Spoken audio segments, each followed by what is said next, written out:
9:30.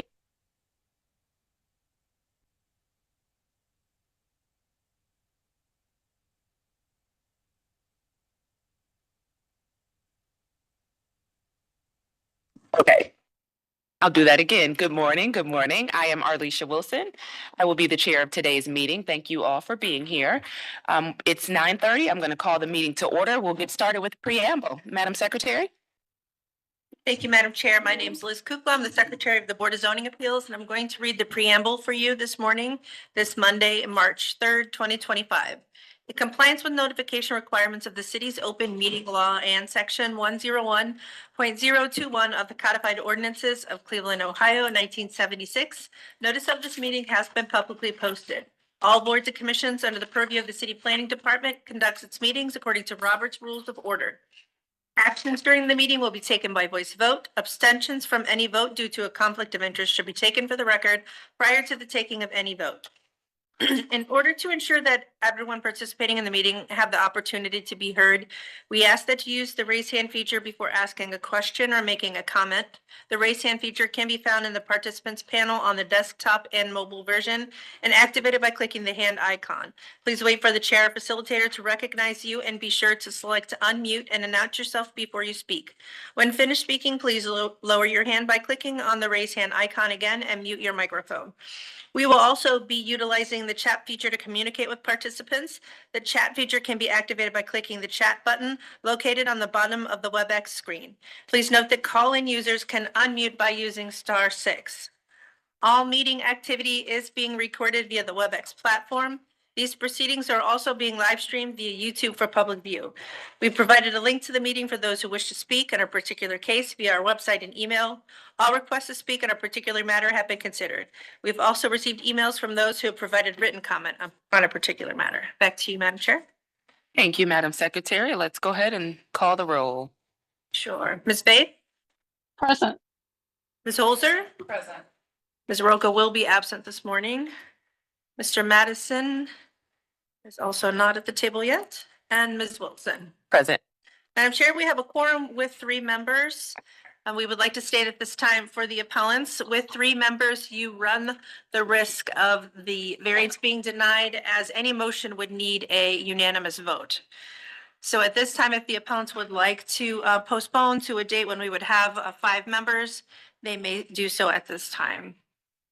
All right. Anyone like to postpone, given the number of board members we have present today? All right. Hearing nothing. Do we have any other postponements or withdrawals, Madam Secretary? No, Madam Chair, there are no withdrawals or postponements. All right. So we will get started by calling the first case. It is calendar number 24-050. Is there any appellant present for this matter today?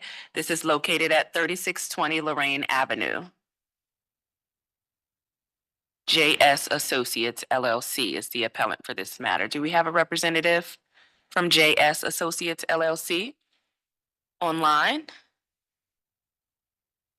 All right, we are hearing nothing. I will ask our team to see if maybe we can contact the appellant.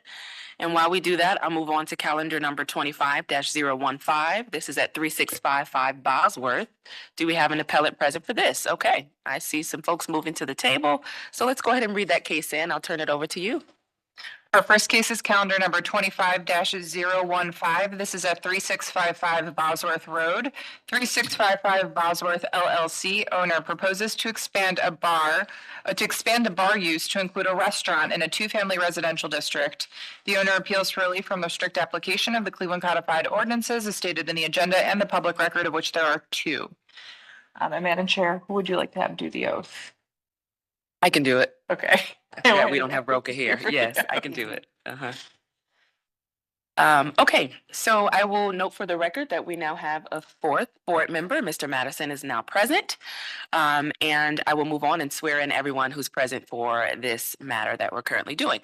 Do you swear or affirm that the testimony you are about to give is the whole truth and nothing but the truth? You raise your right hand, reply with I do, state your name, spell your name, and give your address. I'll start with you. Excuse me, sir, before you start, please. Microphones, yes. Let's tap it on that one too. Yep, perfect. I do. Dave Rogers, Councilman Danny Kelly's office, Executive Assistant, 601 Lakeside, Cleveland, Ohio. Okay, I do. Chad Dasher, Westtown Community Development Corporation, 9926 Lorraine Avenue. okay, I do. Keith Kowecki. I live at 13395 Kathleen Drive, Brook Park, Ohio, 44142. okay. And spell your last name for us, It is please. Kawecki. Okay, got it. I do. Travis Light, 5541 Sequoia Drive, Parma, Ohio. And that's TravisLight. Okay, very good.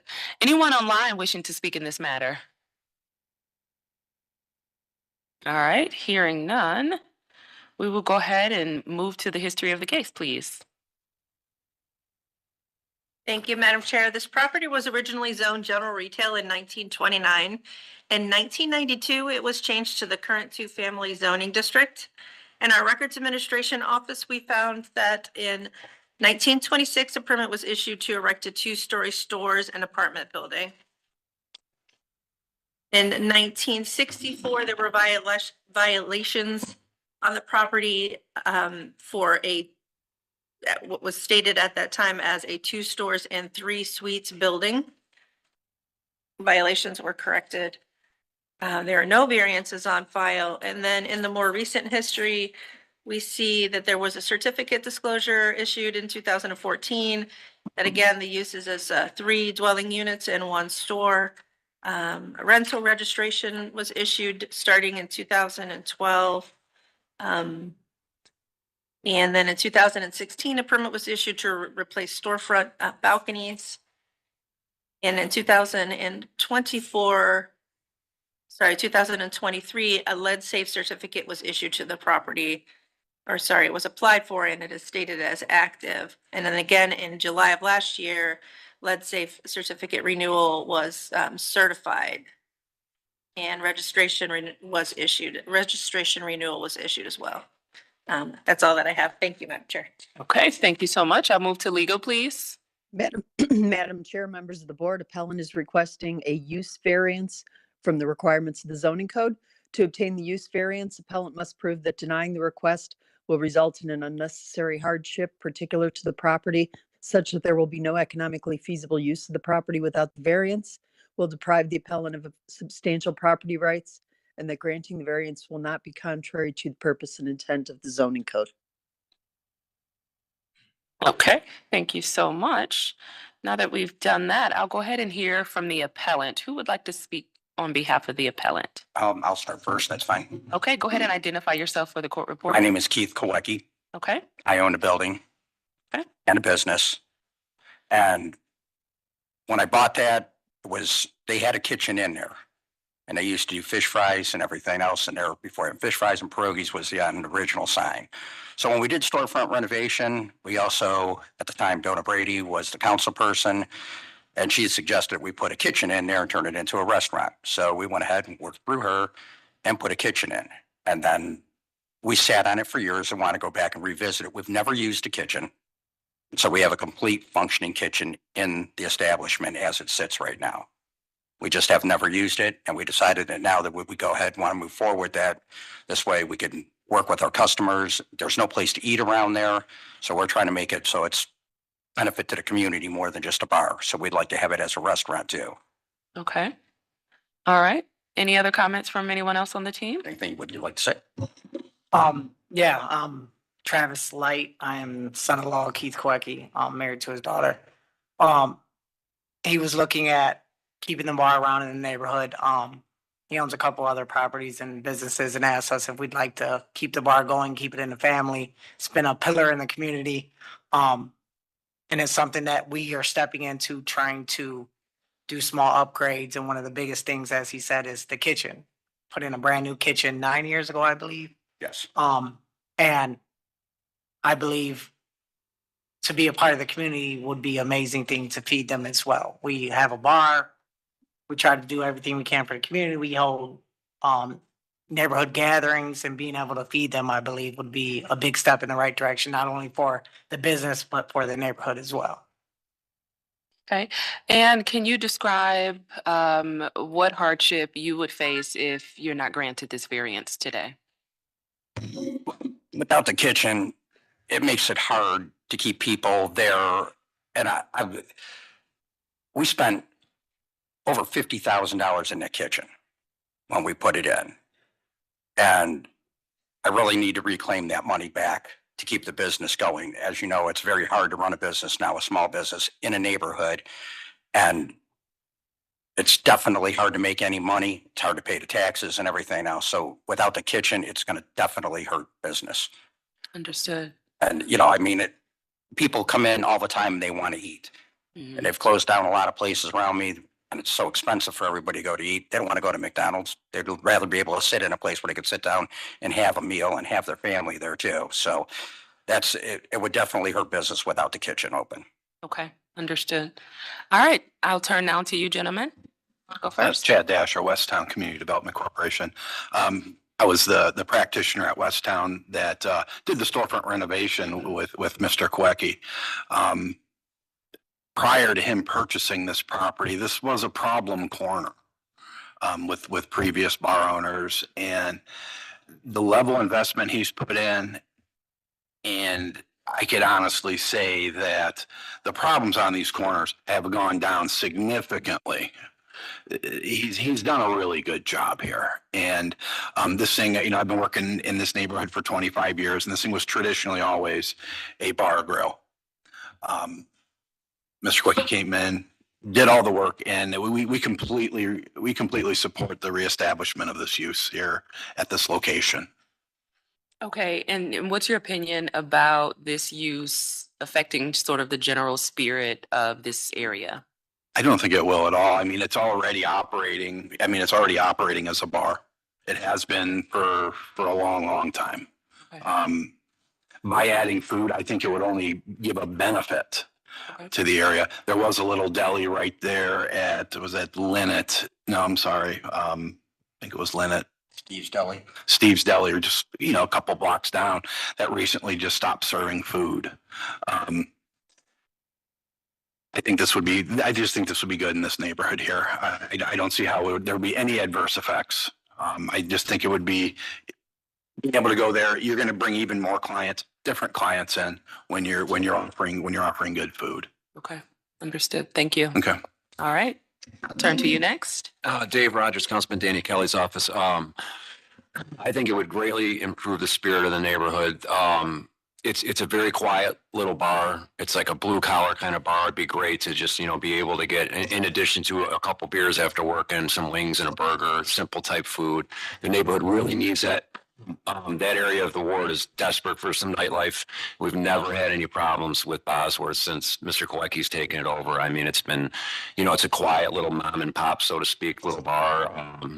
It would be a great improvement to be able to get, like I said, wings and burgers and simple kind of food like that. There's some apartments over there. I know a lot of people like to frequent it, but then, you know, they get to that, they have one or two beers, and then, like we were saying, you know, they're at McDonald's, you know, and we'd rather see them, you know, stay there a little longer, have a burger, and it's just been a great, I mean, even visually, it's just, he's done a great job. He keeps it very clean. The storefronts, it looks fantastic. It's in a little quiet pocket right off Bosworth there. You know, it would just be a great added touch. And it's something he's been working on for a long time with the kitchen component to finally get it up and running. We've seen so many bars and business and restaurants in the area close for one reason or another since COVID. As we all know, that's an ongoing kind of ripple effect. And it's great to hear about someone who wants to reinvest and open a kitchen as opposed to closing their kitchen component or adjusting their hours or even closing altogether. So it would just be wonderful for the neighborhood. We don't get complaints about it. I worked at Westtown for several years with Chad before, working for Councilman Kelly directly, and I think we've had one issue there that was resolved with police where there was a kerfuffle there one time in all those years. So it's really been he's a good steward to the community. You know, he always reaches out to us about little things for improvements and stuff like that. And this would be a big step, I think, to, you know, really up the game there a little bit and have a food component. It would be, you know, it's quiet. It's not we have so many bars in the area that have issues with crime and stuff. We just don't have that in all the years one time. And it, you know, he went right to police and went right to Westtown and addressed it and, you know, took care of that. So, I mean, he's a good steward to the community, and we absolutely support it. Okay, all right, thank you all for your comments. Are there any, I can see that you're raising your hand. The same case. Oh, Their residents, oh, the PD, the street that goes down, Well, please, come forward. We're gonna swear you in and we'd love to hear what you have to say.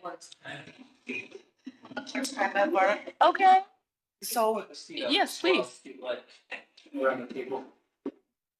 Are both of you interested in speaking or just one? I will speak because we are It's okay, husband and boss. wife. Or Yeah. maybe he has something to say. So my name is Corina Lushin. Okay, We let me live on- swear you in. I'm gonna swear Oh. you in. Do you swear or affirm that the testimony you are about to give is the whole truth and nothing but the truth? You raise your right hand, reply with I do, state your name, spell your name, and give your address. I'll start with you. Yes, I do. My name is Corina, Corina. Last name Lushin, Luican. Okay, and Yes, I do. My name is Sorin, Sorin. Lucian, Luican. And live on Peony Avenue. okay, and an address for you both. The address is 11003 Peony Avenue. Okay, Same address. same address. Okay, and I'll start with you. Go ahead and give us your comments. So we received a letter that restaurant is, planned to be open. We are not happy with that. We've been living at the same address for 25 years. Since there were some issue in the past, I say lately has not been any issues. Years ago, there have been shootings at that bar. Our house is 4th from the bar on the same side. Okay. But the issues are with the traffic and the cars that are constantly parked around the corner, down the street, almost halfway down the street. I have been, having issues with the vision when we want to exit from Peony on Bosworth. They did arrange the bar really nicely with the patio and the trees, but the trees are causing a little bit of visibility when you want to exit from the street. We accepted that, but on top of that, you have cars, and sometimes you have cars parking literally going around. And if there's another car that wants to exit and one that comes in and another one wants to come in, you cannot even do that anymore. I almost got hit a few times in that corner because there is no visibility. I almost hit somebody one time coming and trying to squeeze between the cars that were parked on the side and one that was waiting at the stop sign to go out. While I do understand the parking spots that are on the street are public spaces, they are always occupied. When we come home late at night or during the day, a lot of times we don't even have space to park our cars in the street. If the driveway it's already with 2 or 3 cars on them. And on top of that, now to have in the future the smell of food, what are we, the residents, supposed to do? We did accept quite a few things during these years, 25 years, but what about us? Okay, And then big pickup trucks to come and take the oils. Where is the oil going to be dumped? So the traffic is going to get worse. okay. I can hear your concerns around traffic and the oil One disposal. time my car was parked in front of the house, Mhm. and another car that actually left from the bar, it came with such speed that it hit my car, an SUV, and this was a small car, and it lifted it up and it pushed it into a tree and then on the grass. Yeah, this I tried to say. 3 years ago, is coming some car from the bar. My son, he go to the bar because the bar have a camera. I have the camera, my house. But because it was in the night time, around 8 o'clock, I see the small car. It was black car, but because it's a dark, I We don't see couldn't- the yeah. number. I go to the bar. My son, he go to the bar because the bar have a camera. The bar, the guy work over there, he say the camera doesn't work because I need the proof to fix my car. It was the cop make the report. I seen my camera, the car is coming from the bar very fast. It's go hit my car, push my car in the sidewalk and left fast. So I don't have we the understand the bar. The bar We can was only there have when one we bought the person, house. we can only have one person Oh, I'm talking at a sorry. time, because you'll make it difficult for my Oh, court sorry. reporter. So just one person. Are you done with your statement? Yes. All right. Do you So have we more to say? understand the bar, because he was there when we purchased the house 25 years ago. Okay. But now extensions over extensions and Okay, let me give the owner an opportunity to respond. They are concerned about parking, which it seems has been an issue for them. What's your response to that? We have a parking lot and people do park out on the street. But there's multiple people that live on that street that have multiple cars and take up all the parking on the street. So it's not necessarily bar people that are parking out on the street. They Okay. usually park in the back of our parking lot. As far as goes for the smell of food, I have a 2-story building. It's vented above it, which you guys can clearly see. I can show you a picture of it, send it to you. It goes all the way up the back of the building and the exhaust fan is on the top of it, well over anybody's house. You would not smell any food. Okay. All As right. far as goes with cameras working, our cameras always work. The police have been to my establishment multiple times to check cameras for accidents, missing people, all different kinds of stuff. And they've always thanked us and the police have always been in support. As far as it goes for the bushes, that was part of the storefront renovation that they had me put the bushes in the front as a barrier. Okay, to stop people from walking by and bothering the customers on the patio. They're always trimmed, they're kept nice, they're kept at a level so you can see. And the street where you stop at goes all the way past the bushes. So if you get in an accident there, I can't help if somebody is pulling down the street this way or coming down. It's not a wide street. So that's not my fault. That's not the bar's fault. And that's not going to be a problem if I put a restaurant in there. That just doesn't make any sense to me. Okay. And I mean, if you have 3 cars in your driveway, and you got to park 2 more out on the street, is that my fault or is that your fault for having so many vehicles? Okay. You got to find a place to park. Understood. Any questions from the board? I actually made some notes, Madam Chair, Member Okay. Fair. Please. First of all, I am very familiar with this neighborhood. So I think it might be helpful if probably Mr. Dasher give a brief history on the fact that during the previous council administration, many bars were eliminated. This is one that remained. So he might want to give you some context, give the other board members some context with regard to that. And to the owner, my question is, do you have any plans to do any grilling outside on the patio in warmer weather months? And also, are you going to be participating in a food delivery service? And if so, will you have a designated parking spot for the food delivery persons? So those are my questions at this point. Okay. Thank you, Ms. Faith. We do not plan on doing any grilling outside because our kitchen is inside. And we don't have any plans on having a food delivery system there. Anybody bringing it in, it's going to be a small neighborhood bar. So we don't need to have a big truck from Cisco coming in. I have a Restaurant Depot card. I usually go to Restaurant Depot to purchase anything if I needed something from the bar. But I own 2 more bars down in Southern Ohio. So I go to Restaurant Depot, purchase the stuff and take it down there. Or we go to Sam's Club to buy our potato chips and stuff. We don't have any delivery drivers there except for beer drivers that drop off beer and Multiflow that comes there and does our service for our gun, for pop and juice and everything else. And they clean the beer tap system. They're in and out in less than 5 minutes. Understood. Okay. Any other questions from the Madam board? Chair, to Please. clarify, I think Ms. Faith meant DoorDash and those types of services. I don't Correct. plan on doing that. Plan on a dine-in only and carry out if you come into the bar, if you're a person there. I don't want to do DoorDash or Uber Eats or any of that stuff. It just doesn't make sense.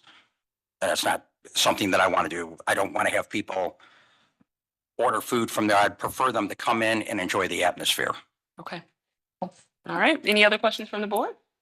If we think can have Ms. Faith- Mr. Dasher respond. Okay. Thank you, Ms. Faith, for bringing this up. I don't know why I didn't bring this up to begin with.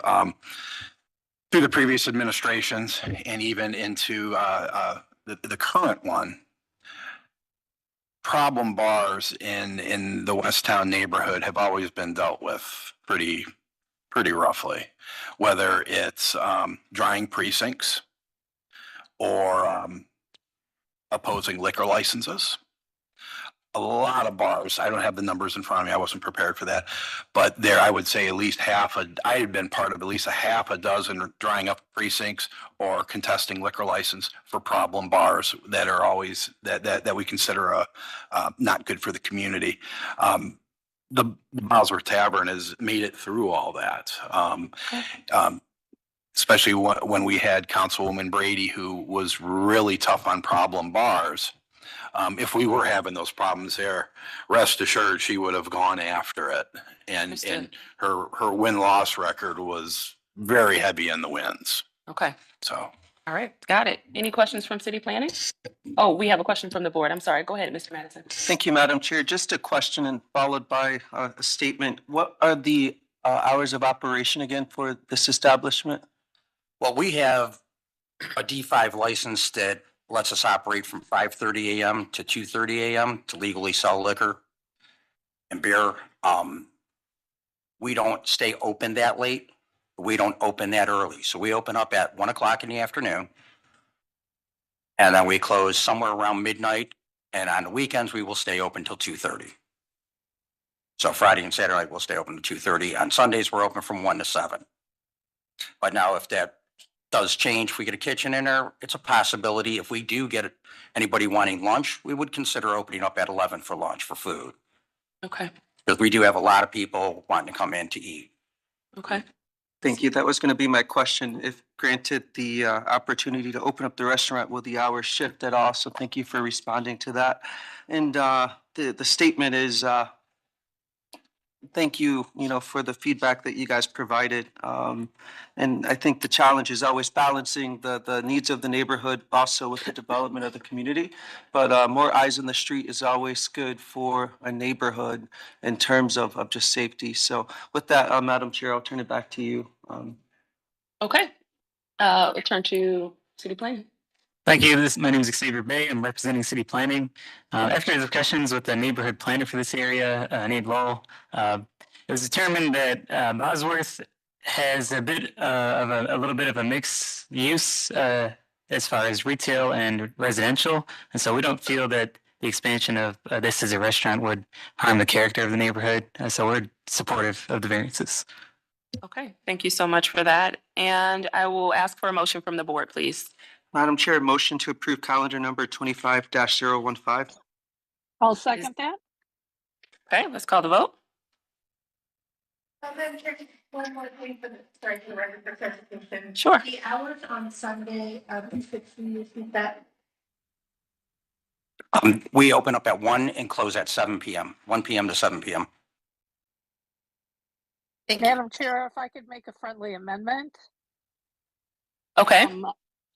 Given the fact that they are going to expand services and having knowledge of the neighborhood, I would suggest that we allow them to open as early as 10:30, just to give them some latitude for their hours. Okay, I love that. We haven't placed any conditions on the hours. I think the latitude from 5:30 to 2:30 a.m. will stand.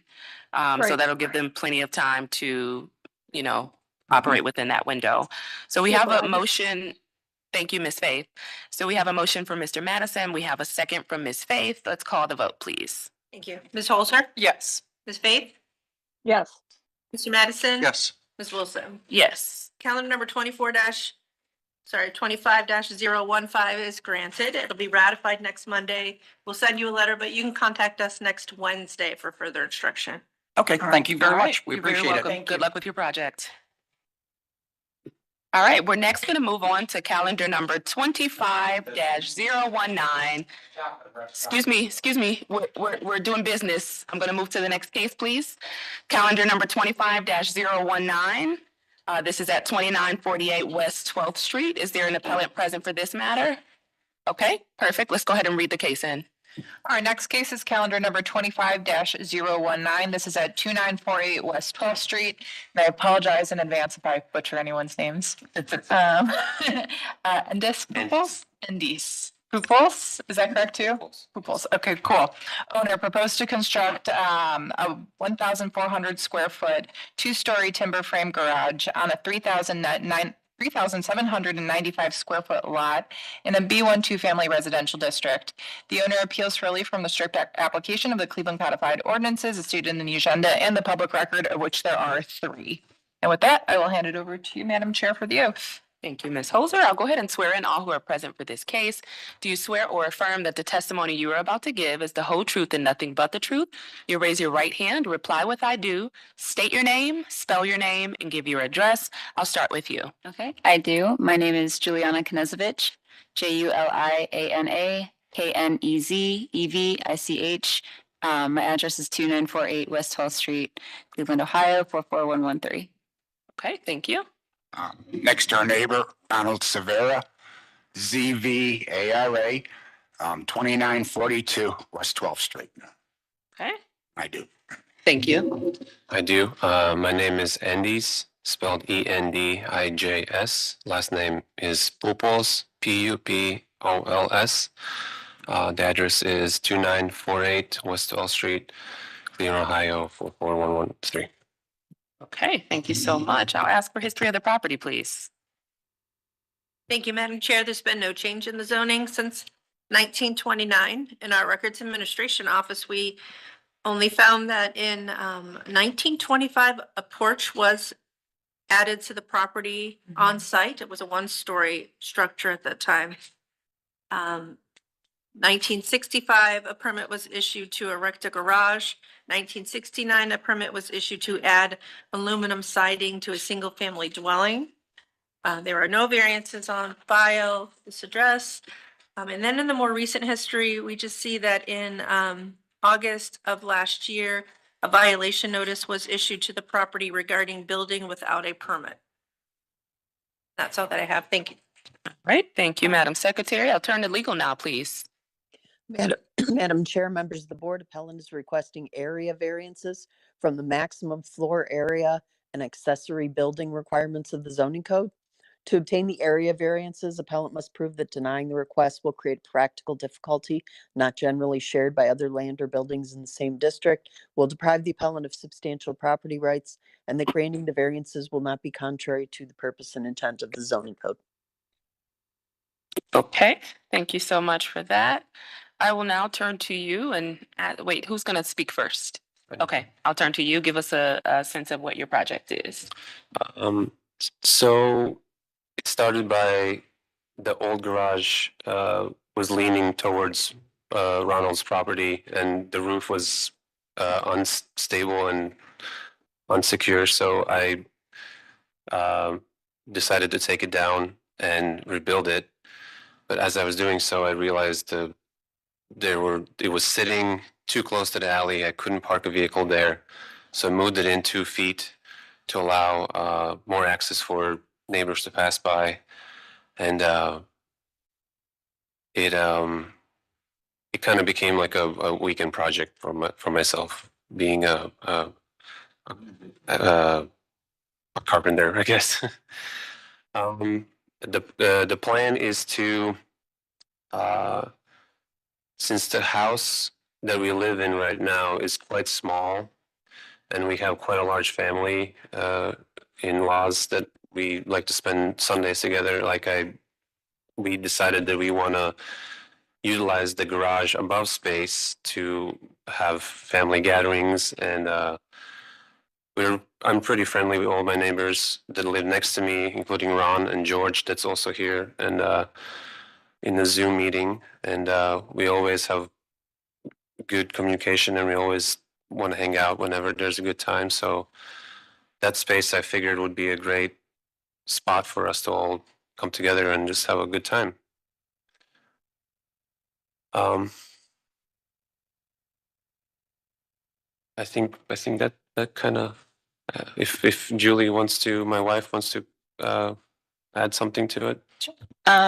Yeah, I mean, I feel like Andy's kind of spoke about our intent of the property. He is a hobbyist, so he, is a really great carpenter. He's built this with a lot of intent. I mean, there's a lot of thought and planning that went into this. And so the use was intended for, family gatherings, for, our own creative adventures. We're artists, so having a studio space above the garage was important. Being able to have access to like parking a car without being impeding anyone's access to the alley was important. And just in general, just kind of improving upon that space. When we originally bought the property, I mean, there was only 2 owners to this property and it's over 100 years old. So the woman that we bought this property from was 102 years old. And in moving from out of state back here, which is home to me, I wrote her a letter and I said, I understand that you probably have so many letters coming in from different, builders and people that want to make, a profit off of your house. However, I have this vision for your house of just being like a wonderful space for like my family, my community, a garden, all of these different things. And I would love to like just own your house and just make it beautiful. And she accepted our offer over a bunch of builders' offers because she wanted that vision to be actualized, which is kind of what we intend to do. We don't intend on making a profit off of this house. We intend on making it a home. So that's where we started and where we're at. Okay. I want to hear from you now. Well, I'm very happy with the structure next door and they're very good neighbors. Okay. I have no problem with, we all get along. Everything's fine. Things I put up my garage and stuff and back in before 9/11, and they wouldn't give me the width, but they gave me the height, so, but another 2 feet would have been nice, wider. The vehicles, okay? But other than that, no, everything's cool. I love these guys, man. Yeah, Nice. Well, that's such a compliment Right. to come from your I have no neighbor. problem. Right? Okay. Awesome. And he supplies me with firewood and stuff, from the cutoff piece. Oh, nice. Yeah, I got a wood burning stove, the only one on 12th Street. The last month or so, my room has been 82 degrees. Ooh. I had to open up the windows. Toasty. Okay. All right. Well, thank you for that. Yep, thank you. Madam Secretary. Madam Chair, could I have the neighbor repeat his name? And also could he state, is he the one that is the owner of the red garage in this picture? Yes, that's me. You want my name again? Ronald Severa, Z as in zebra, V as in Victor, ARA. All right. Any questions from the board? Could I get the square footage again for the proposed structure? Go ahead. Mhm. So the first floor is 720 square feet and the second floor is identical. So the combined is doing this right now. 740. 740? No, 1480. Yeah. That would be the total square footage, yeah. Okay, super. Thank you. You're That's all I welcome. had, Madam Chair. Okay. What are your intentions for use of the second floor? I mean, I understand the first floor is probably going to be to park cars. What do you intend to do with the second floor? So the second floor is just an open space with no really partitions inside of it. It's a studio space. Like my wife mentioned before, we both are artists. We paint and we do different crafts, and we have sewing machines, and we also play music. So there's we have instruments up there, and yeah, just a really like a creative space. And then just the part that's still missing of the garage will have mostly all of the windows that will facing the garden. So a lot of space, a lot of open, just kind of creative space. And then that's also the main reason why I chose to build it in this way. being just timber frame structure, which is kind of inspiring, honestly, to look at just the way it's made.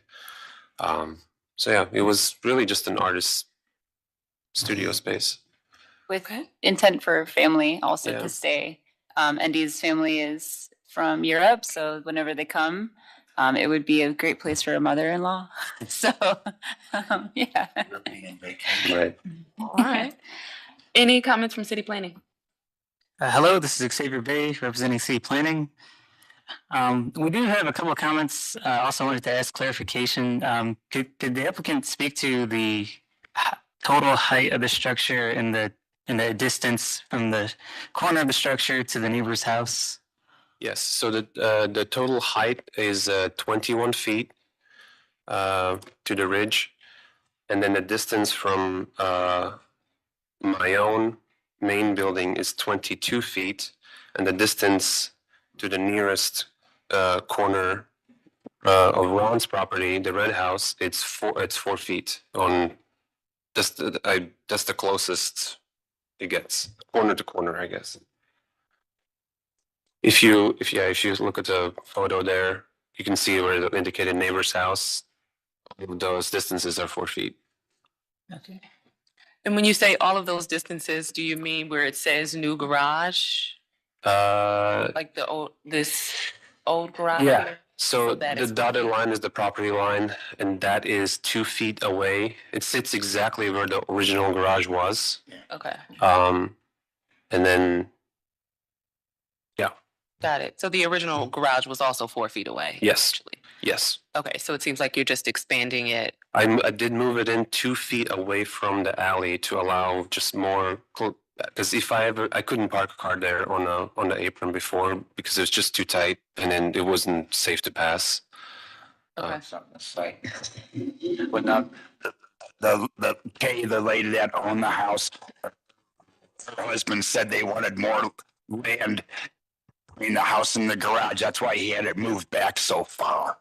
The zone, I don't know how that was set up with the zoning back then and whatever that garage was put up. But yeah, he wanted more yard, so he wanted the garage closer, and it was always hard to pull a car in there and stuff. But yeah, Indy's moved it back where it should be. Okay.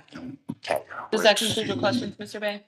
Thanks. Yeah, the main reason I'm asking is because, after discussion with the neighborhood planner, it came to our attention that the applicant also owns the adjoining lot to the west or south.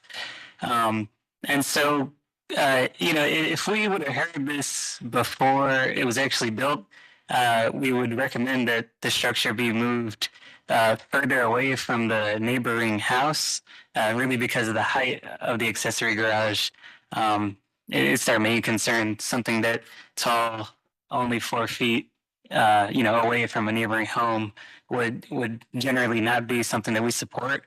And so that, all that to say that we don't agree with this variance because we believe that there's ample room on that the property owner has to create something that's more conforming to the zoning code and that may be safer in case of a fire or if the neighbor did want to eventually create an addition to the rear of their home. And so that concludes my comments.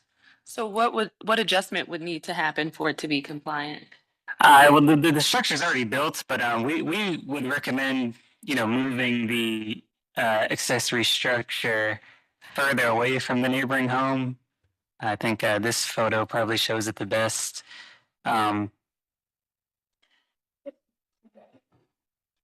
yeah, like we're basically our first look at this with the massing of the structure and the closeness and proximity to the neighboring home.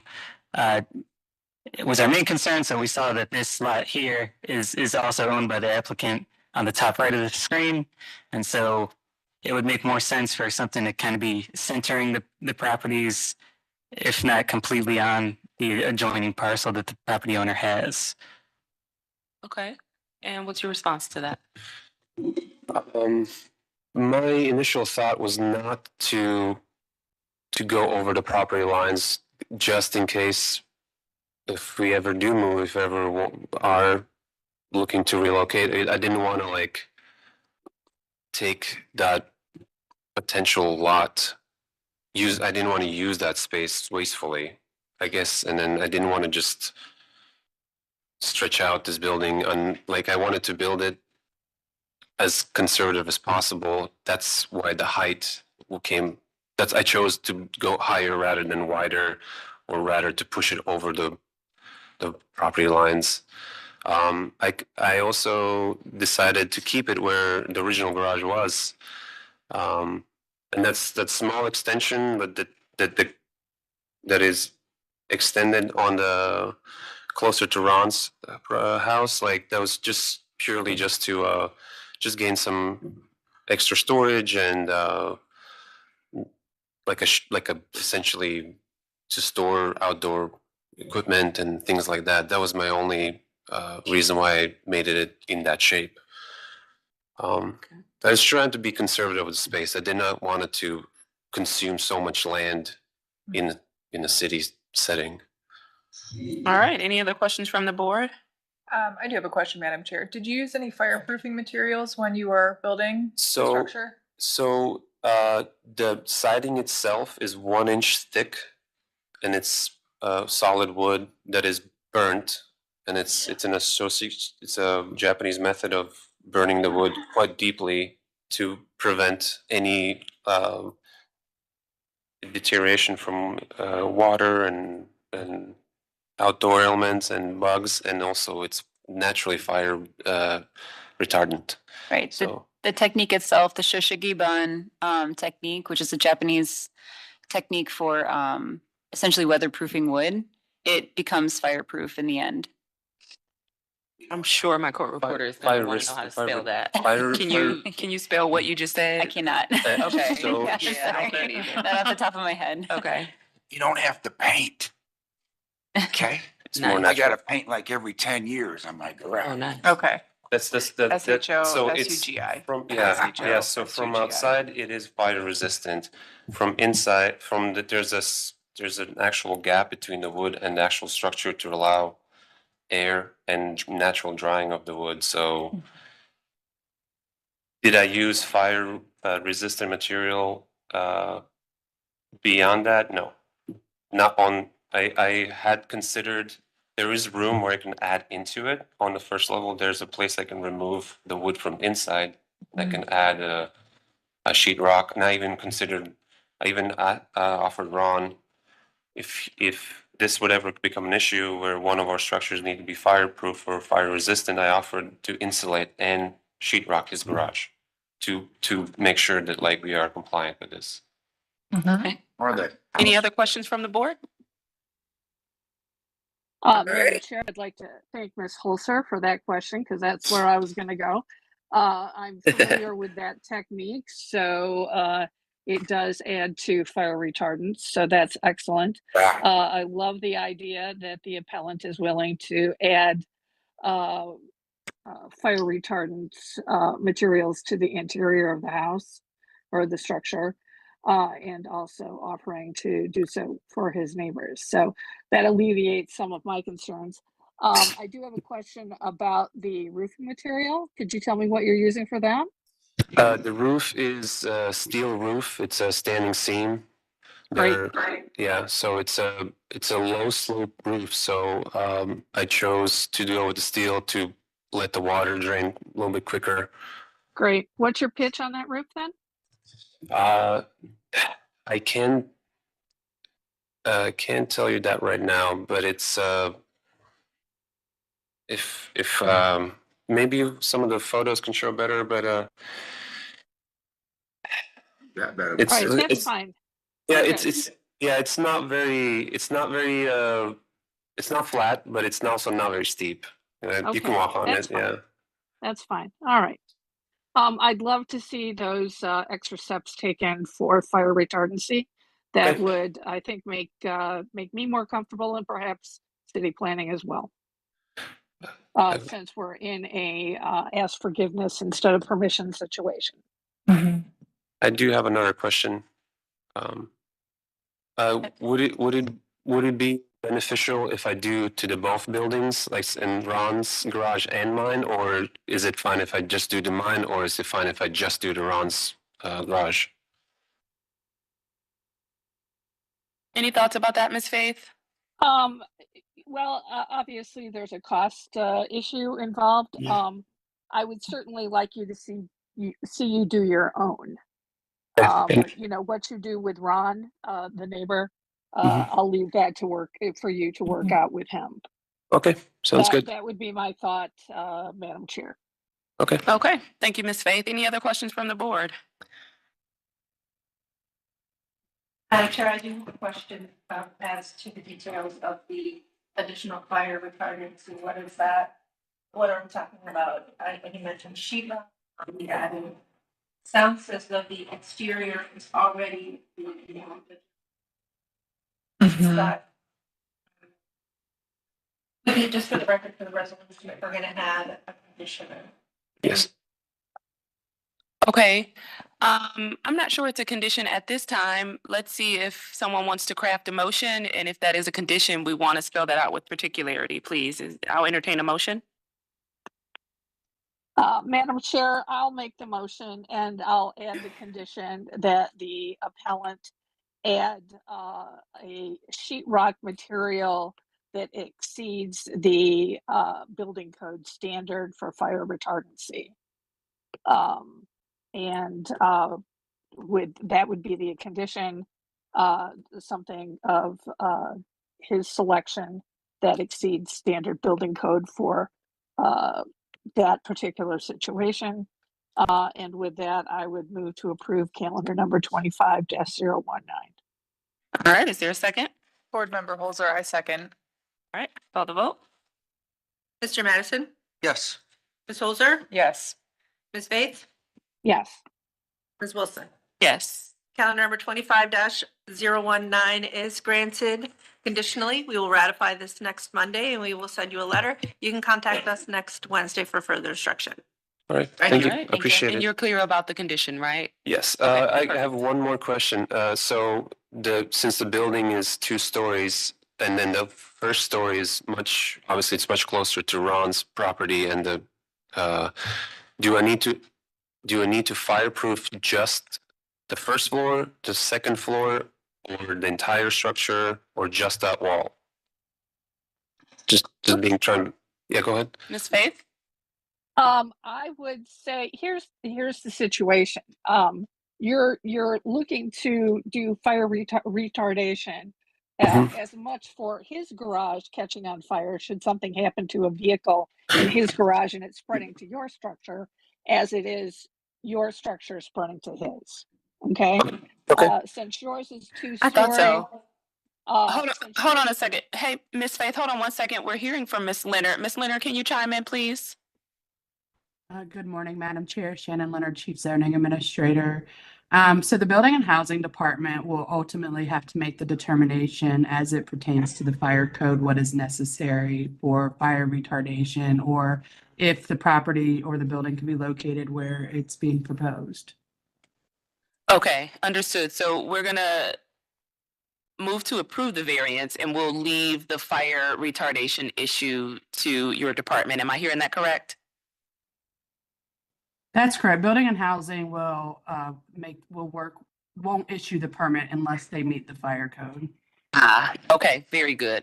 All right, so then I will just make a friendly amendment to remove the condition. We have voted on the variance. It's been a unanimous approval.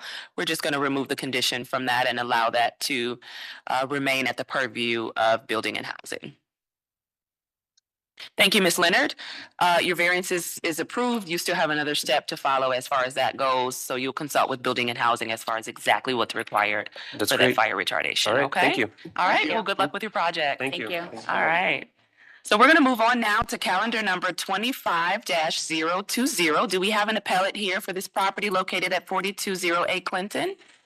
I'm a resident on the street. You're a resident, okay. Is there anyone online for the project located at 4208 Clinton? Thanks for having us. Yes, the homeowners are here. Our architect is here as well. Oh, perfect. All right, just wanted to make sure that you were present. We're going to go ahead and read that case in. I'll turn it over to you, Ms. Holzer. Our next case is calendar number 25-020. This is at 4208 Clinton Avenue. Zach and Chelsea Shu, owners, propose to erect an irregular shaped 4,504 square foot, two-story frame, single-family residence with attached garage in a two-family residential district. The owners appeal for relief from the strict application of the Cleveland Codified Ordinances as stated in the agenda and the public record, of which there are 3, with a note that landmarks approval is required before issuance of a building permit. Traffic engineering approval is required for the apron, and the driveway approval before issuance of a building permit. That was a lot of words. Anyways, with that, I'll hand it over to Grace Leo. Thank you so much, Nina. I'm going to go ahead and swear in everyone who's present for this matter. I'll start first with you. Do you swear or affirm that the testimony you are about to give is the whole truth and nothing but the truth? You raise your right hand, reply with I do. State your name, spell your name, and give us your address. I do. My name is Emily Harper, EMILYHARPER, and I live at 4509 Clinton, All Cleveland. right. Thank you, Emily. And I know that we have people online. I'll start first with you, Mr. Shaw, if you want to go ahead and swear in. Do you swear or affirm that the testimony you're about to give is the whole truth and nothing but the truth? Raise your right hand, reply with I do, state your name, spell your name, and give us your address. I do. 4208 Clinton Avenue, Zach Shu, ZACHSHEW, and I do. Sorry for butchering your name. I definitely said Shaw. That's all right. That's all right. So I appreciate that. All right, I'll go to you next. It looks like Nia, are you looking to speak in this matter? Yes, I'm the architect of the project. Oh, perfect. Please go ahead and swear in. Okay, I do. Antonia Marinucci. All right, and can you spell your last name for us, please? Marinucci.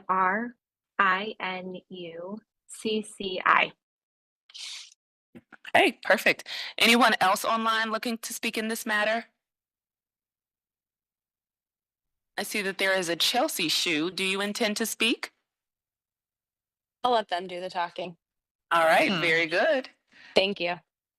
No problem. All right, so we have sworn in everyone. Let's go ahead and turn to history of the property, please.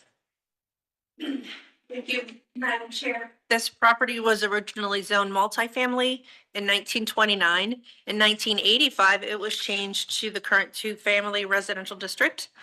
In our Records Administration Office, we found that in 1917, there were interior alterations to a dwelling on the site. 1925, a one-story garage was erected. 1974, we found that a permit was issued to demolish an 8-family dwelling on site. There's one variance on file, and that is also that was also in 1984 in calendar 84-294. The owner at the time requested to erect a steel truck storage building, and that variance was denied. And then, Madam Chair, in the more recent history, there is nothing of note. And that's all that I have. Thank you. Okay, thank you for that. I'll turn to legal, please.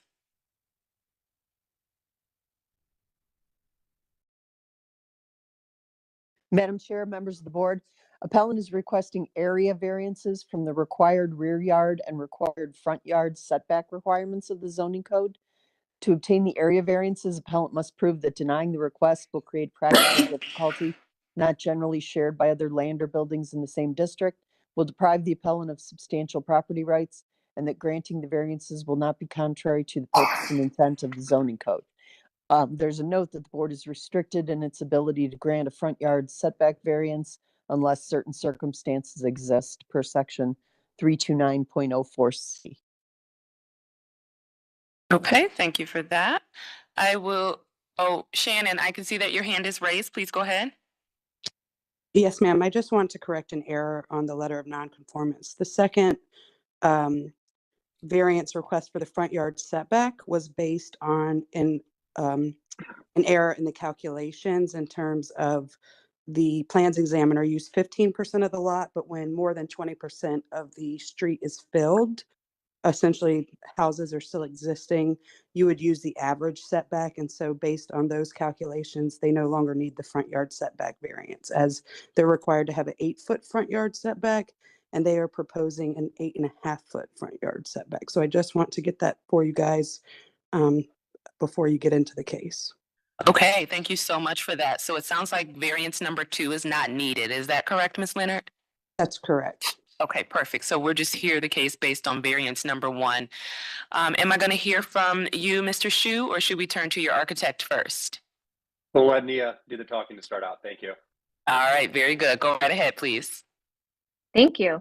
Zach and Chelsea are already residents of the neighborhood and are just seeking, we're taking time to find the right property that they would be able to grow their family in. And when this lot came up in the market, they decided this is the right one.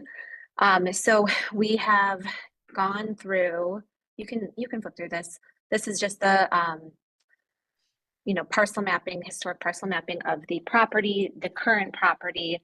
To our knowledge, the property has been empty since the demo that was stated earlier. This is showing just a view at looking towards like the northwest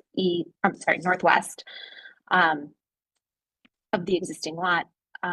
These are some of our immediate neighbors. And you can keep going. Here is the site plan.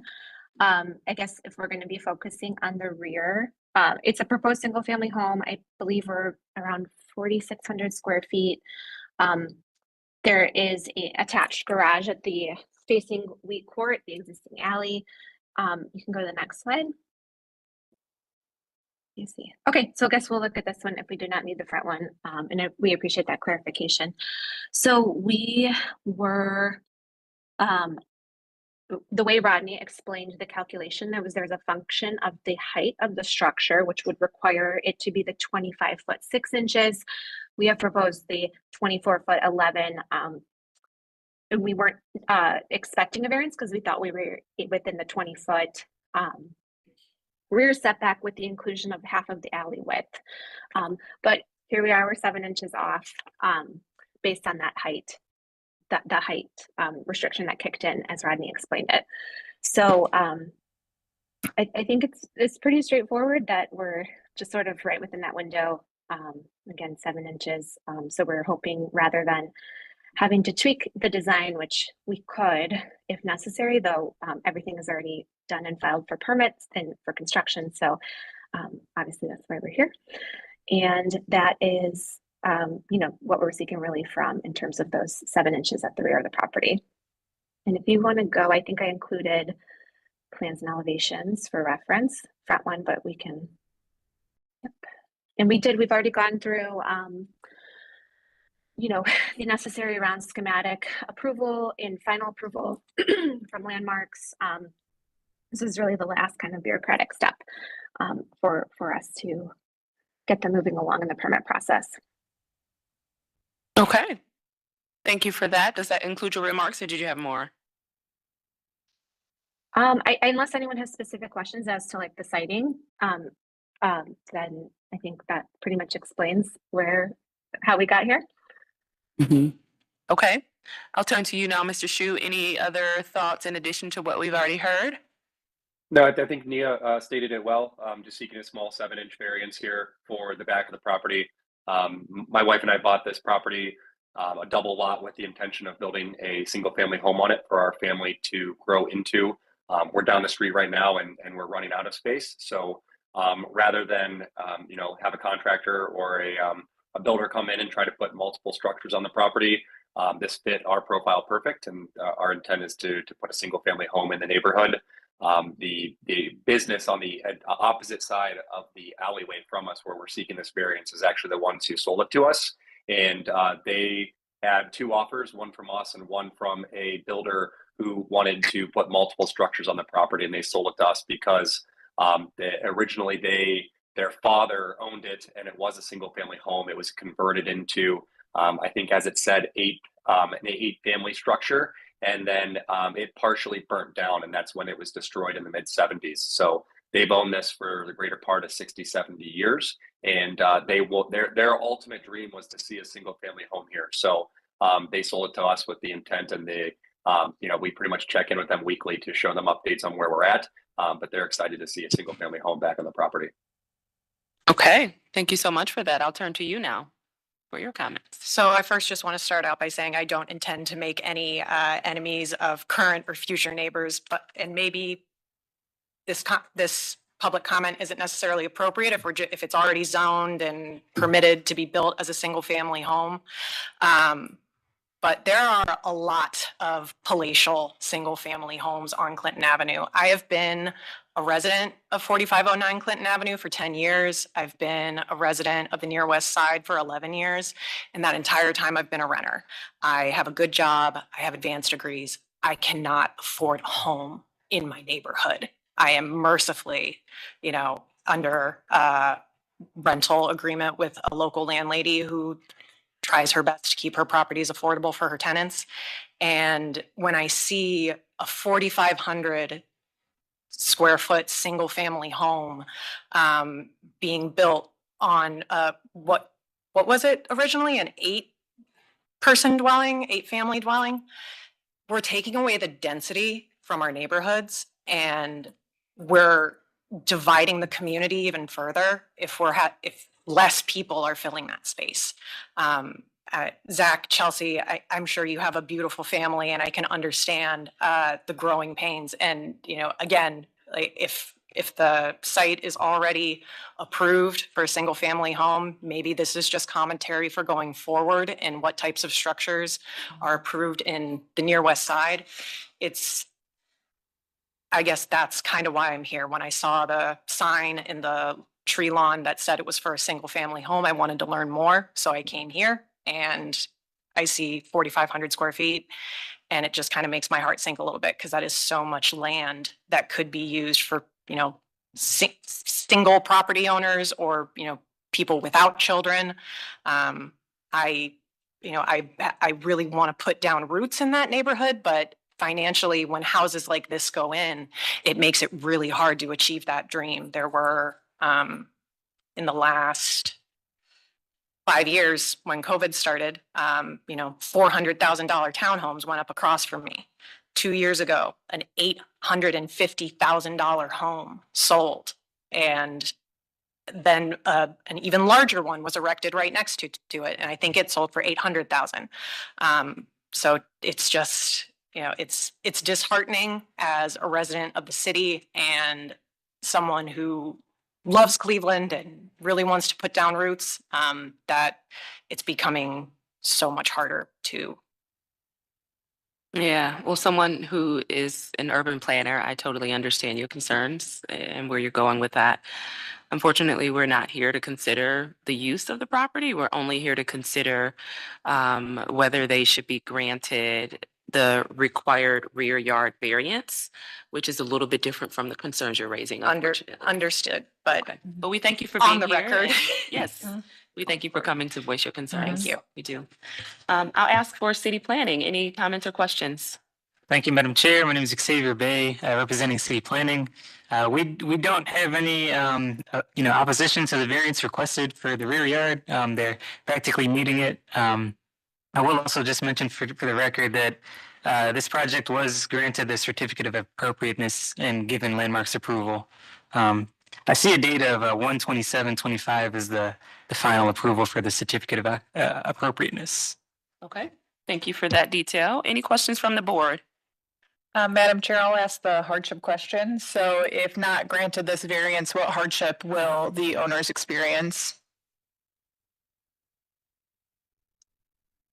Nia, do you want to answer that, or do you want me to? I think, well, I can answer from the architectural side. Like I said, we were not anticipating the height calculation kicking in beyond that required, beyond the 20-foot stated in the setback. So we would have some design tweaking to do on an otherwise fully finished and approved project, approved by the other bodies, I should say. So that would be, I would say, one material one for them. And Zach can speak more to this if I don't do it eloquently enough, but Chelsea and Zach want to have a big family. They would love for their in-laws, Chelsea's parents, to move in with them. And this is a, you know, a long-term 20, 30-year plus home for them. And they were also we were really careful with the site placement and the orientation of the home to provide a really generous backyard for their family to enjoy, while also providing like appropriate alley access to accommodate, you know, a blended or multi-generational family scenario. So that is, I would say, the hardship comes from wanting to ensure that they're able to achieve that with that 20 to 30 year goal for their family and the multi-generational aspect of their family. Yeah, All I think that says it well, Mia. Yeah, it would only impact us for the in-law suite of the property. So we'd have to go and redesign and likely scale down for my in-laws. All right, thank you. Any other questions from the board? And for me, Madam Chair, I could move to a motion. Please, I will entertain a motion. Okay, hearing testimony that we've heard today, given the approval by other bodies and the minimal variance needed, I think we're 7 inches we talked about or something like that. I move that we go ahead and approve calendar number 25-020. All right, is there a second? Board Member Madison, second. Madam Chair, real quick, I do see that Shannon's hand is raised, and I don't know if that's a, Yeah. okay. Shannon, did you have any additional comment or is that from earlier? I believe that's from earlier, but you may just want to note in the motion that number 2 is not needed. Okay, awesome. Thanks, Shannon. So I will note just for the record that we have a motion to approve calendar number 25-020, and that is only for the variance request number 1, as it has been identified that variance number 2 is not needed. We have a second from Mr. Madison, and we'll now call the vote. Ms. Holzer? Yes. Mr. Madison? Yes. Ms. Spade? Yes. Wilson? Yes. Calendar number 25-020 is granted. It'll be ratified next Monday. We will send you a letter. You can contact us next Wednesday for further instruction. All right, thanks everyone for being here. We're gonna now move to the next case, which is calendar number 25-021. Do we have an appellant present on behalf of Meadow City LLC? Line. I heard some words from someone. Are you present with Meadow City LLC? Yes, I am. Oh, perfect. All right, just wanted to make sure that we had someone present. We're gonna go ahead and read the case in. I'll turn that over to you, Ms. Holzer. Our next case is calendar number 25-021. This is at 14825 Waterloo Road. Meadow City LLC owner proposes to erect a plant hoop house in a 2-family residential district. The owner appeals for relief from the strict application of the Cleveland Codified Ordinances as stated in the agenda and the public record, of which there are 2. With that, I will hand it over to you, Madam Chair, for the oath. Thank you, Ms. Holzer. All right, I can see that you are present. Looks like Julie Slater. I'm going to go ahead and swear you in. Do you swear or affirm that the testimony you are about to give is the whole truth and nothing but the truth? You'll raise your right hand to reply with I do, state your name, spell your name, and give us your address. Yes, my name is Julie Slater, JULIESLATER, and my address is 25740 Lakeshore Boulevard in Euclid, Ohio. Okay, thank you so much. Is there anyone else wishing to speak in this matter? All right, hearing none, we'll turn to history of the property, please. Thank you, Madam Chair. There's been no change in the zoning since 1929. I think the most pertinent information is that there were variances granted for this specific address in calendar number 24 it was a range of addresses at the time. So it would include 24-148, 149, 150, and 154. And that's all that I have. Thank you, Madam Chair.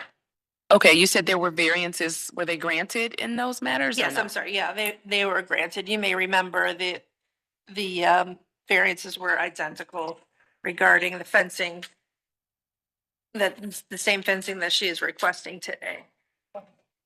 Okay, so why are we doing this again if we've already granted variances? I'm sorry, that's a little confusing. I think that This variance, oh, sorry. yeah, I was gonna have the applicant explain and that, but I believe that it has expired. Okay, Correct. Ms. Slater, can you speak to that, please?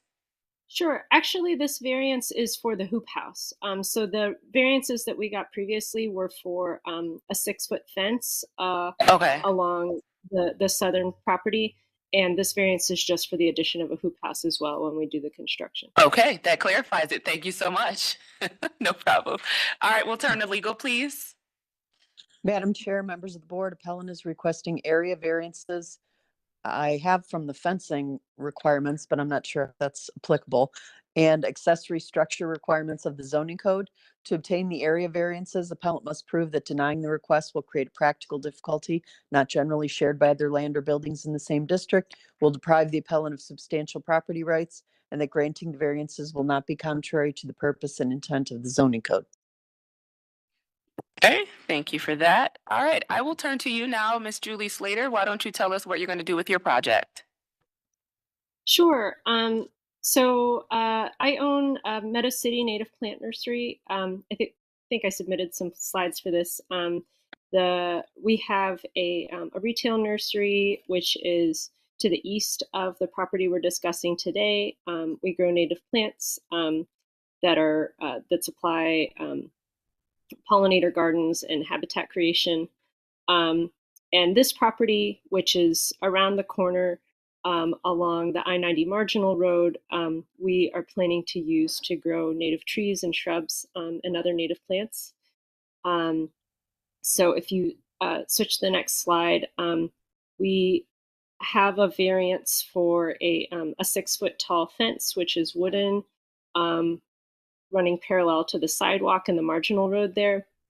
And we'd also like to install a relatively small hoop house on the southern part of the property. We would use that to start our trees, basically. It's primarily to keep out squirrels, which will eat the acorns and other nuts that we use to start the trees.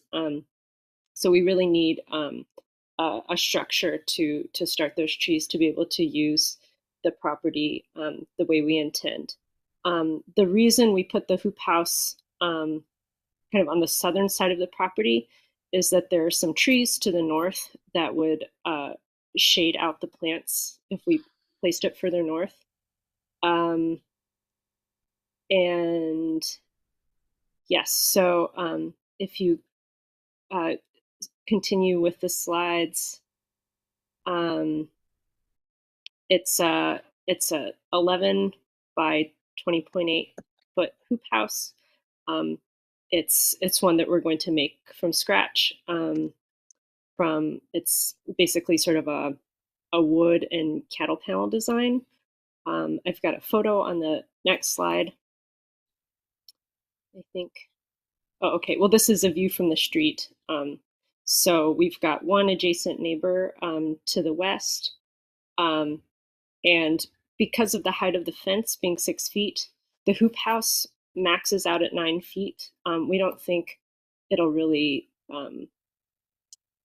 cause any kind of, we think it will look fine from the road and from the sidewalk. So this is essentially what it'll look like. And you can see it kind of peeks over a 6-foot fence there. Yeah, so that I think I may have another slide kind of showing the design, but that's essentially what we're requesting. This is kind of the location. So there on the east side, that's our retail and production space. That's the only space where we allow customers in. This area in green, with the yellow sign, that is the location of this area, and we won't have customers in that area. Okay, thank you for that. Any comments from city planning? Hello, good morning. This is Xavier Bay. We do have Ariel Washington, the neighborhood planner, online. I believe she has a few comments. All right, Ms. Washington, we'll turn to you, please. Good morning, everyone. I only have one comment that I am in support and city planning is in support of this project. They've come a long way acquiring the parcels and gathering everything up together. This will be a local, she's going to sell these plants. I'm not saying the words in the right way, but we are in support of seeing this project come all the way to fruition. Thank you. Okay, thank you so much, Ms. Washington. Any questions from the board? Madam Chair, I do have a question. I think it was one of the previous slides. I'm curious what the access is to these parcels. Is there a curb cut? How are you getting in and out of the lot to access the hoop house? That's a great question. We primarily plan to access this by foot. It's just around the corner within, I'm not sure exactly the footage, but it's within, a 1-minute walk of the nursery. So whatever we grow there, we're able to move on nursery carts along the sidewalk. There's a chance that the neighbor may let us access it from time to time if we need to make a delivery of supplies from their driveway, but it's not reliant on that. Okay, thank you. Any other questions from the board? Madam Chair, I recall the case for the previous variances with regard to the fence. And if I remember correctly, I think that had city council person approval. So I think, I don't know if we have any correspondence regarding this case. All right, we have Madam Secretary chiming in. Please go ahead. Yes, Madam Chair, we have a letter from Councilman Polensek. If you'd like me to read it, I can. Okay. As councilman representing Cleveland's 8th Ward, I'm writing to express my total support for Ms. Julie Slater and her latest proposal for her business Meadow City LLC. Meadow City is an established native plant nursery in Ward 8 community. The parcels along Waterloo Road adjacent to I-90 have been vacant and of no value for years prior to this. As he stated in September 2024,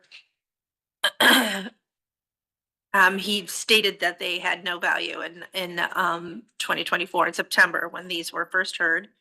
Meadow City's proposal to reuse this parcel and adjacent parcels to expand their business is supported by his office in the neighborhood. He has no problem adding a hoop house on this property.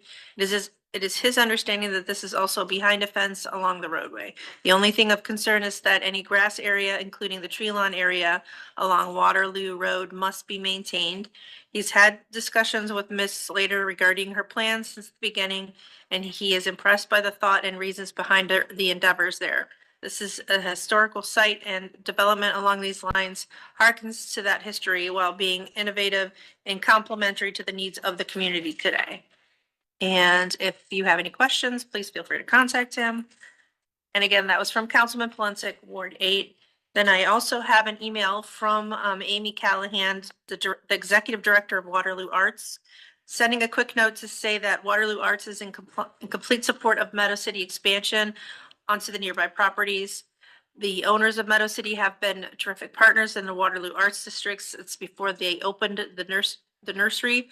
Julie Slater and Alyssa Zierli play a role in multiple district organizing efforts, and they have lent their expertise regarding native plants whenever they have been asked.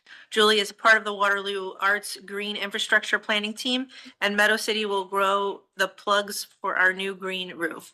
It is encouraging to see how well their business is doing and that they are ready to expand.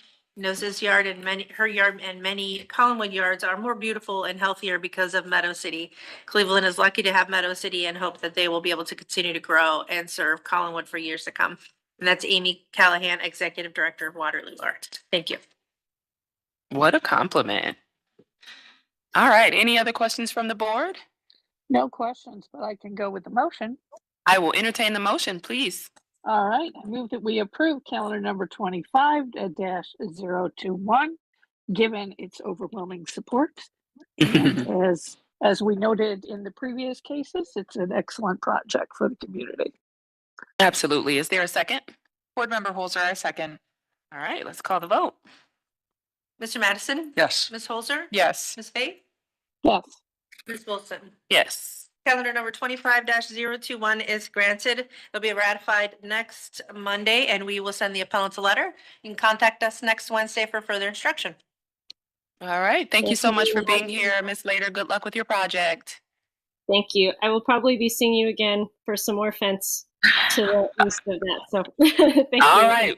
We'll be here. All right. I am recalling calendar number 24-050. We called this case in the beginning of our hearing. We did not have an appellate present.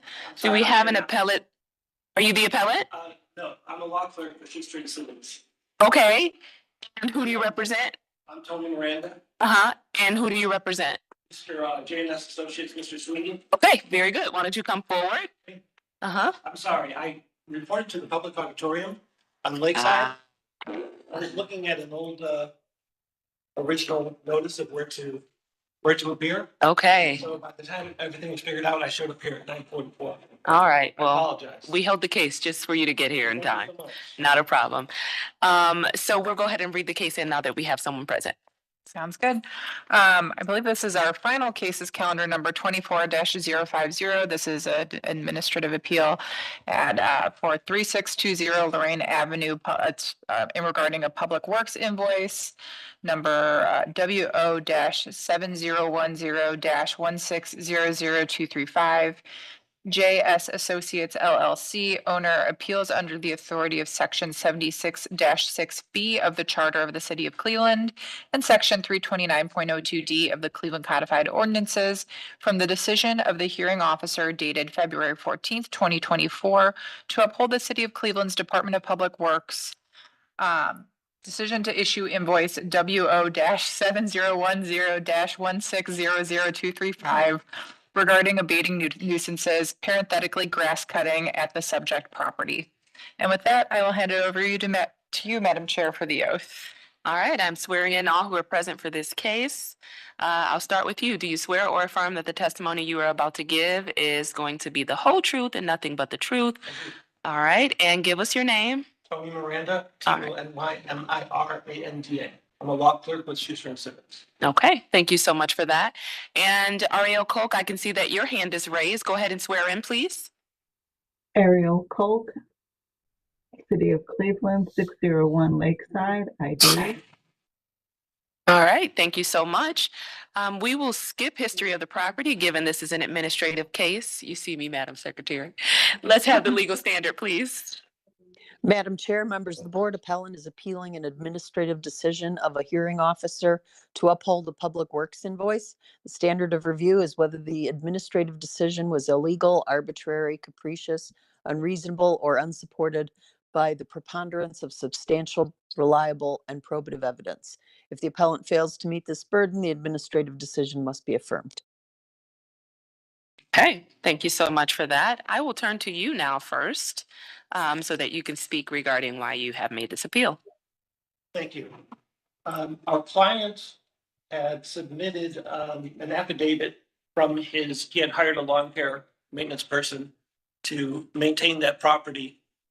And the maintenance person had submitted an affidavit showing that or swearing and affirming that he had mowed and maintained the property 3 days in July of 23, July 6th, July 21st, July 31st. And I believe the service date, sorry, that was for a different one. This is the service date of 9/27/2022. And this maintenance contractor sworn an affidavit that he mowed and maintained the property on September 9th and September 24th. Most recent date being 3 days before September 27th. That evidence, client feels that and believes that the grass was not out of compliance on that day of September 27th. Okay, so your date of noncompliance was September 27th, and you're stating that the grass had been mowed September 24th. Is that right? Okay. All right. Any other comments? My only other comments would be, there are some pictures included that were provided. When I would think that there would be some evidence that would show that the grass was at a specific height, that ordinance 209.1 specifies grass being at a length of over 8 inches. And I'm wondering how that would be determined if the city works, keeps track of, or keeps a record of how they know what height the grass was. Okay. Does that conclude your comment? It does. All right. I will now turn to you, Ms. Koch. I have nothing to add. Can you give us any details regarding why the ticket was issued, whether the grass was actually above the required height at the time the ticket was issued? So I'm in billing services. I cannot speak for Public Works and their practices. Okay. Any questions from the board? Madam Chair, I think we're missing the representative from the city department that would normally have the information that you were asking about. So it seems that we don't have any specific information to support the city's stance. And if, or perhaps the appellant's representative could tell us if there were efforts made to resolve this before getting before the board. And this, I think, oh, sorry, can you turn your microphone on too? I'm sorry, can I get in? Yeah, press Thank the you, Ms. Holzer. That's the helpful button. for me. Perfect. I didn't know. I had to- I'm learning a lot of stuff today No about how worries. things work at the city. Thank you so much. Okay, I believe that this one was protested and denied at a previous date on February 14th, 2024. But Does this state a reason for the denial? a crews dispatched in response to your appeal, it was determined that the property was vacant. A crews dispatched on the date of service abated nuisances found at the related parcels, and you were the owner. Oh, this is a, yeah, and you were the owner of the said parcel at the time. As such, your appeal remains denied. Okay. And have you gotten anything in your file that would indicate, you know, the height of the grass or the basis for the ticket? I do not see anything in our record that shows that they determined that the grass was over 8 inches as required by the statute. There are a couple of pictures that look like they were provided by the City Works Department. They're just in black and again, from this file, I can't even say that this is from City Works or this is from our client. I mean, there's no stamps or anything on them.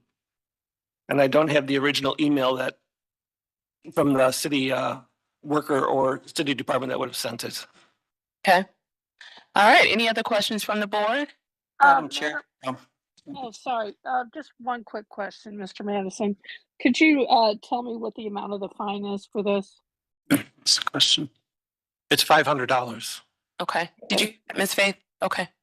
Got it. Thank you. Go ahead, Mr. Madison. Sorry. Thank you, Madam Chair. Through you, that was the question that I was going to ask. So thank you for asking that. Madam Chair, through you, since we don't really have any context to this, I guess my question is,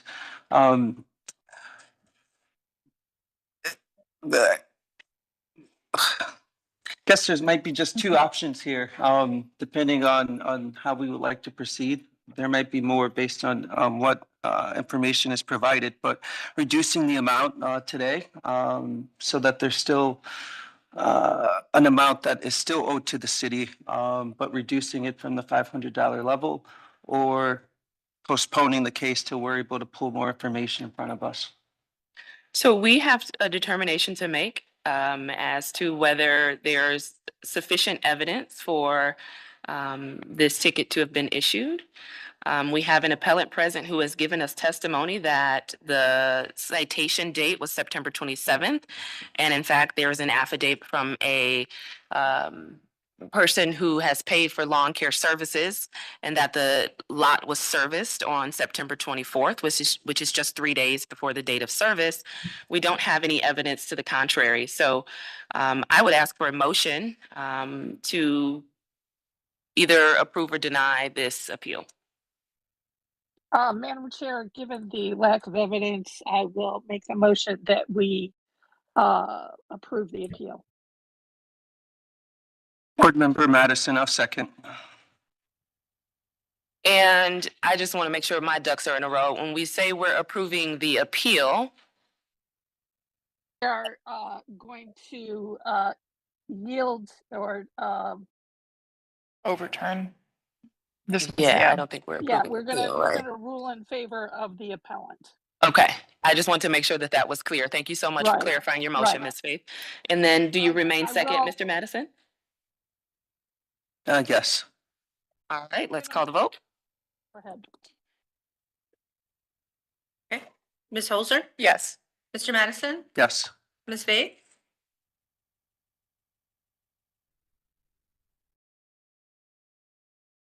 Did we lose her? Ms. Faith? You froze up on me. I voted yes. Thank you. Oh, there And you Ms. go. Wilson? Yes. Calendar number 24-050 is granted. It'll be ratified next Monday. We will send you a letter. Thank you very much. All right, you're Thank you very for your welcome. time. Absolutely. All right, that concludes our cases for today. We're going to move now to old business. And I can see that calendar, or that numbers 2 through 9 are on the table. Any objections? I'll make sure. No objection. I'm not sure if any of, I was absent for a chunk of them. So the ones where I was present, I don't have any objections. Okay, all right, I'm hearing no objections, so we will go ahead and approve all of the old business. And that concludes our matter. So I am going to adjourn our meeting at 11:06 a.m. We are all done. Thank you. Have a good week, everyone. Thank you. You too, Miss Faith. Thank you. I got mine, yeah. I got new Brittany today, so. I knew. I was like, wait a minute, The when am I office was gonna peek? closed. I tried to sneak through the back door. Sorry about that. I got stuck trying to get into the garage for like 8 minutes. He ran out of the tickets, so. Oh, we were waiting for him no. to refresh, so Of I was hanging course. out there. Yeah, right? Like, that's, here I am. But you do have, they got you one, right? Or did they let you Yeah, in? I was able to get it, no.